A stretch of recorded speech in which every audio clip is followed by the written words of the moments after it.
Lindezas, bem-vindos ao Falando Comenta, eu sou o João e vou te falar, deixa o like no vídeo, se inscreva no canal e ative o sininho para ficar por dentro de comentários, reacts e resumos que eu trago aqui para vocês, feitos de fã para fã. Como, por exemplo, a segunda temporada de Teen Wolf, a série que vai ganhar um filme com data prevista de estreia para o dia 26 de janeiro. Então se ajeita, fica confortável e bora lá!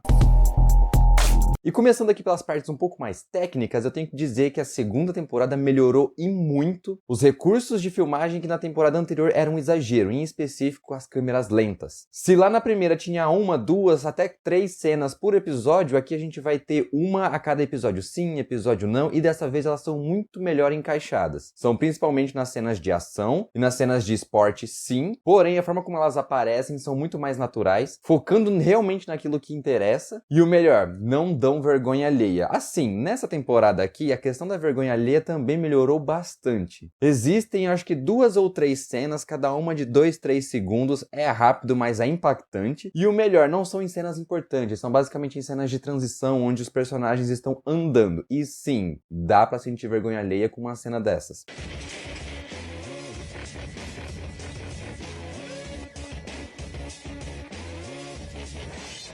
E isso acontece focado em personagens novos, que estão tentando ali mostrar que eles realmente mudaram depois de se transformarem em lobos. Mas, graças à raridade e ao curto tempo de cena, essas aí passam batido, elas se diluem com facilidade no resto do episódio, que continuam muito fáceis de ser assistidos. Seus 40 minutos passam bastante rápido, porque aquele equilíbrio entre comédia, ação, aventura, mistério ainda é bastante presente. E a forma narrativa de como a história do episódio é contada tá muito mais fluida, muito mais natural e dinâmica. As coisas acontecem muito rápido e finalizam sempre com belos ganchos para deixar a gente empolgado ainda para o próximo episódio. E te falar, acontece muita coisa. Tem muitos personagens interessantes, muitas reviravoltas, muitas explicações de mistérios passados e novos, obviamente. Além, é claro, da apresentação de novos personagens, da volta de alguns antigos, novos poderes e muito mais. Então, numa forma geral, essa segunda temporada conseguiu sim ser melhor do que a primeira. E agora sim, vamos comentar o que acontece nesses 12 episódios. E a segunda temporada tem um início quase que direto, isso porque ela vem trazer pra gente 2 focos. E o primeiro é o velório da tia Kate, então a série se passa coisa de aproximadamente 2 a 3 dias no máximo dos eventos que finalizaram a temporada 1. E é justamente nesse momento de despedida que um novo e perigoso personagem aparece. Jared, avô da Allison e pai da Kate, interpretado pelo ator Michael Hogan, surge em tela e logo de cara a gente já sabe que ele vai ser um personagem importante. E pense num velho ruim, malvado, perverso que só pensa nele mesmo e em vingança. Quando se trata de sobrevivência, mataria meu próprio filho. Sim, lindezas, esse vovô aí tá louco por terem matado a sua filha, tá com sangue nos olhos ao ponto de mandar o código dos caçadores pra PQP. Ele não se importa se são jovens, perdidos, confusos, se só matam animais pra sobreviver. Ele vai partir todos ao meio igual ele fez com um ômega. E sim, olha aí, mais uma classificação. De acordo aqui com a mitologia de Teen Wolf, se o alfa é o líder de um bando, o ômega é o famoso lobo solitário. Um ômega, o lobo solitário. E tudo isso é sobre o primeiro foco. Já o segundo é sobre um novo monstro, o Kanima. Uma criatura que, diferentemente dos lobisomens que procuram grupos para poder ficarem mais fortes, o Kanima busca por uma espécie de mestre, e por isso ele é facilmente controlado. Tanto que, de acordo com esse universo de lobo adolescente, o Kanima é utilizado como uma ferramenta de vingança. Assim, o seu mestre manda e ele obedece. E o legal aqui é, a sua aparência, entre aspas, natural, lembra muito a de um lagarto, principalmente o lagarto lá do O Espetacular Homem-Aranha. Agora, continuando tramas da primeira temporada, vemos o Derek expandindo ainda mais o seu poder, criando novos lobisomens. Aqui nessa temporada, o primeiro e mais novo é o Isaac, ou aqui como eles chamam, Isaac, interpretado por Daniel Sharman. E o curioso sobre esse personagem é que ele sofre violência física do próprio pai, o Flash Jay Garrick na série da CW, interpretado pelo ator John Wesley Shipp. E acontece que o início da trama principal dessa segunda temporada é justamente com a morte desse pai super de boa, super calmo. Dessa forma, a série parece começar a apresentar uma tradição em mostrar assassinatos misteriosos, que vai servir de base para avançar novas tramas e desenvolver as antigas. Mas essa nova alcateia do Derek não para por aí, até porque o mínimo de membros para que seja formada uma conexão de força, para que seja de fato estabelecido o título de bando, de alcateia, de grupo, é de 3 membros. O Isaac é o primeiro. A segunda é a Erika, personagem da atriz Gage Golilide, acho que é assim que se pronuncia. E lindezas, essa personagem traz uma base de história ainda mais clichê do que os outros. O contexto dela se repete em 2.352 séries, como Smallville, Diários de um Vampiro e até mesmo lá na série do The Flash da CW, que é a garota simpática, ingênua, gentil, que geralmente usa roupas e maquiagens claras, ao receber algum tipo de dom, ao ter as suas emoções canceladas, ao ter a sua personalidade dividida, algo do tipo, passa a ser uma garota arrogante, metida, um pouco assanhada, pervertida e passa a utilizar maquiagens e roupas escuras e um pouco mais sedutoras.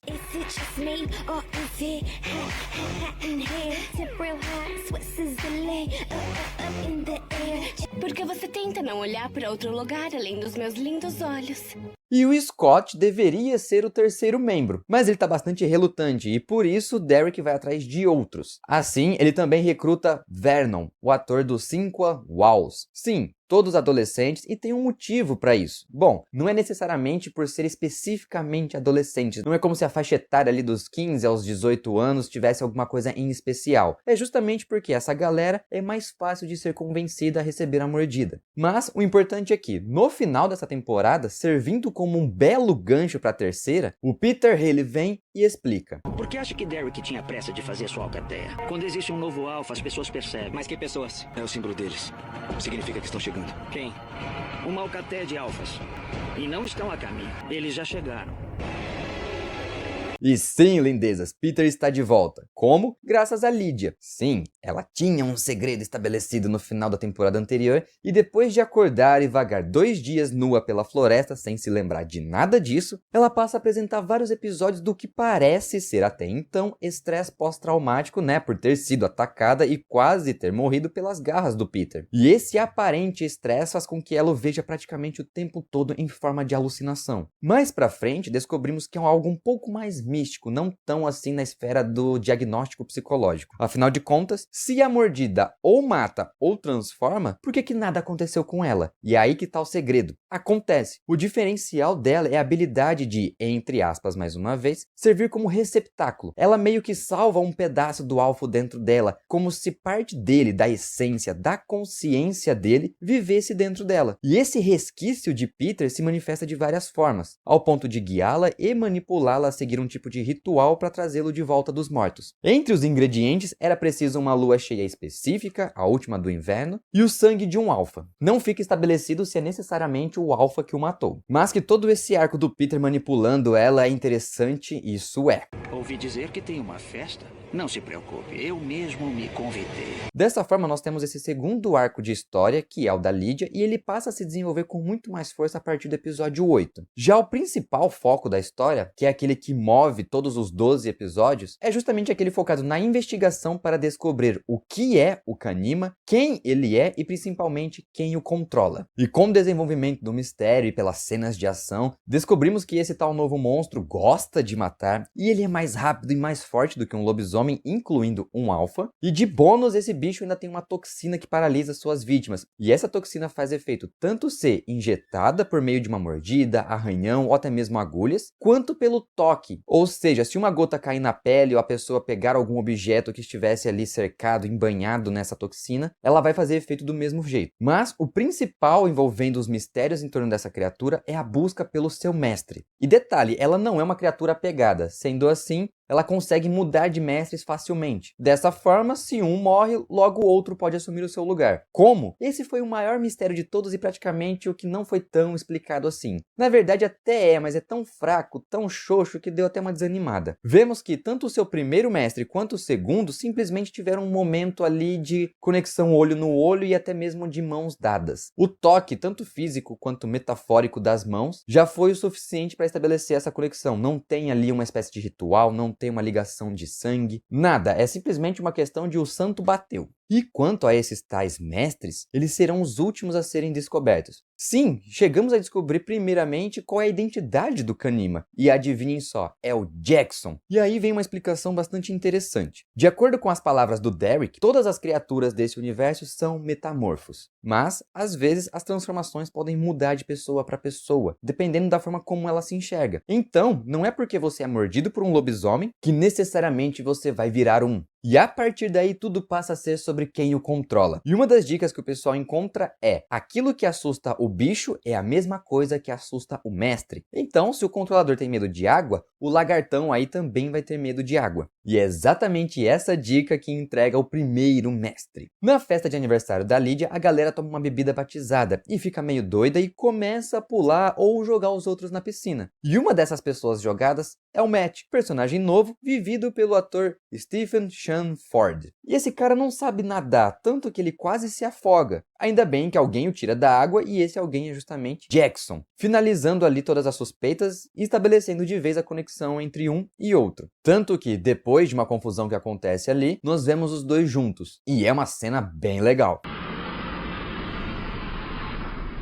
E assim, a motivação desse garoto é uma espécie de vingança. O pai do Isaac, morto lá no começo da temporada, era treinador da equipe de natação e depois do time dele vencer um campeonato, foram comemorar com cachaça. Sim, professor com alunos menores de idade e álcool, tem tudo pra dar certo. E o Matt é convidado. O problema é que lá no meio da curtição, ele é jogado mais uma vez na piscina e enquanto ele vai se afogando, os outros riem, se pegam, ninguém liga pra ele. Até que a coisa fica séria, todo mundo percebe que o moleque não tá voltando do fundo da água, ao ponto do treinador ir lá, tirá-lo do fundo da piscina e começa a ameaçá-lo. Fica dizendo o tempo todo: não diga pra ninguém o que aconteceu, nunca conte pra ninguém. E no meio do susto, é isso que ele faz. Então ele fica durante anos e anos quieto, e durante esse tempo ele vai alimentando dentro de si uma raiva, um sentimento de vingança, mas ele se sentia tão impotente que ele não fazia nada. Mas essa sensação muda quando ele sente essa conexão com o Kanima. E a partir daí, ele imaginava uma das pessoas naquela primeira festa mortas, e o bicho Kanima ia lá e os matavam. Por ironia do destino ou do roteiro, Matt acaba sendo assassinado, como afogado por Jared. E é assim que descobrimos quem vira o segundo mestre do Kanima. Mas, antes disso, o garoto revoltado deixa pra gente uma informação bastante importante. As criaturas aqui deste universo não se dão bem com fotos. Em todas as que o Scott aparece, o rosto dele só brilha.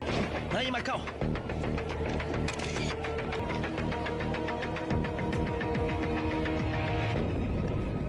E agora sim a trama começa a envolver o novo velho caçador Jared. O cara é um estrategista e um manipulador nato. Praticamente tudo o que acontece em relação à interação entre os personagens é manipulação dele. Até a briga feia entre o Scott e a Allison é consequência dos seus planos. E como vimos no começo, esse velho não presta. Tanto que o plano final dele é usar o Kanima para deixar a Allison de refém e assim manipular o Scott a entregar o Derek a ele. Até aí, parece que ele está tentando de um jeito ou de outro pôr as mãos no lobisomem que ele acredita ter matado sua filha. Mas o problema é que ele quer virar um lobisomem alfa. Sim, ele quer se transformar naquilo que ele tanto caça. Acontece que esse velho tem câncer e, nas palavras dele, a medicina não tem cura para isso. Porém, o sobrenatural tem. E ele consegue ser mordido. Porém, contudo, entretanto, todavia, pouco antes ele ingere acônito. Então, no momento em que o veneno maldição células de lobisomem entram em seu organismo, entram em contato com a planta no corpo dele, existe a reação química ruim e o velho vem a morrer. Acontece que o único ponto fraco do Jared são os remédios que ele toma para tentar controlar a doença. E percebendo todo o plano do caçador sênior, o Scott troca os frascos dele por acônito.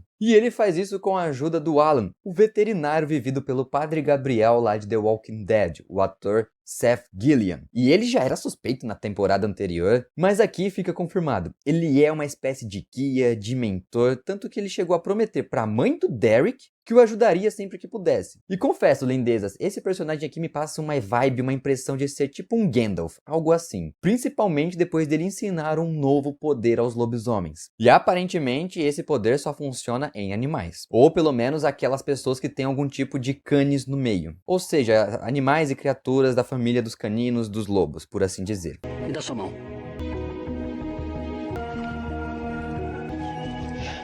O que foi que eu fiz? Você tirou a dor dele.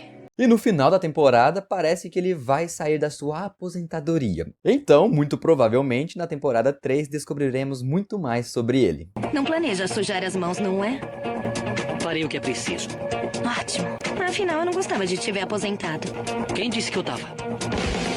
E como vocês viram aí, também saberemos um pouco mais sobre a psicóloga da escola, a senhorita Morrell, interpretada pela atriz Bianca Lawson. E pela dinâmica dos dois, parece que eles são irmãos. Não lembro deles terem deixado isso claro até então. O que fica óbvio é que os dois sabem muita coisa ou podem ser alguma coisa. E pelo que foi mostrado aqui, existem muitas coisas. Eles têm algum tipo de arquivo ou livro contendo relatos, histórias, anotações de todas as coisas que eles descobriram.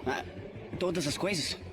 Quantas coisas diferentes existem? Tanto que uma das possíveis novas criaturas é o que o Jackson se transforma no final. Ele chega a se controlar, voltando a si pelo poder clichê do amor. E confesso, a explicação que o Peter deu para esse efeito amoroso deixou esse clichê menos pior. Mas o importante é, uma vez que o Jackson perde um pouco a forma de Kanima, ele acaba sofrendo um ataque duplo, tanto do Peter quanto do Derek. E tudo indicava que ele havia morrido. Porém, ele volta como uma espécie de lobisomem com os olhos iguais aos do Derek no começo da temporada 1, ou seja, num tom bem claro e brilhante de azul. E lindezas, no meio das cenas aí no fundo, dá pra ver que o Chris está do lado dos lobos. E isso foi por causa de uma briga na família. E tudo acontece quando o Scott está sendo morto pela mãe da Allison. Ele está sendo envenenado por acônito, ruge pedindo socorro ao Derek e ele vai salvá-lo. Assim, o Alpha acaba lutando com a esposa do Chris e ela vem a ser mordida. Ou seja, ela vai se transformar naquilo que ela odeia. Mas como uma espécie de eu prefiro morrer a me transformar, ela acaba tirando a própria vida. E Gerald usa esse evento extremamente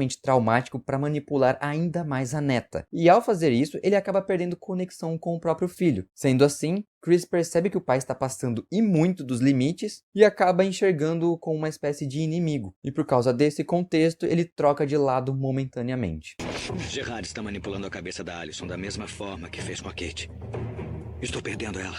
Mas quem nunca trocou de lado mantendo-se um amigo fiel é o Styles. Coitado, ele chega a ficar bastante iludido com o possível romance com a Lydia, porque os dois de fato se aproximam bastante nessa temporada. Mas eu confesso, lindezas, eu torço muito para que uma garota nova apareça para ele. Não acho que a Lydia o mereça. Até porque, né, ela ainda está apaixonada pelo Jackson. Mas o mais importante em relação ao Styles nessa temporada é a sua conexão com seu pai, que ficou ainda mais forte, ainda mais íntima. Os dois até chegam a trabalhar juntos de forma mais livre. O problema é que, com tantos problemas em que o Styles se mete, o pai acaba sendo demitido do trabalho. Felizmente, tudo isso acaba se resolvendo no final. Mas a relação mais íntima entre pais e filhos não acontece só com o Styles. Scott também fica mais próximo da sua mãe, até porque ela descobre da pior forma possível que o filho agora pertence a esse mundo sobrenatural. Agora ela sabe praticamente de tudo e até foi feita de refém pelo Kanima enquanto este era controlado pelo Gerald.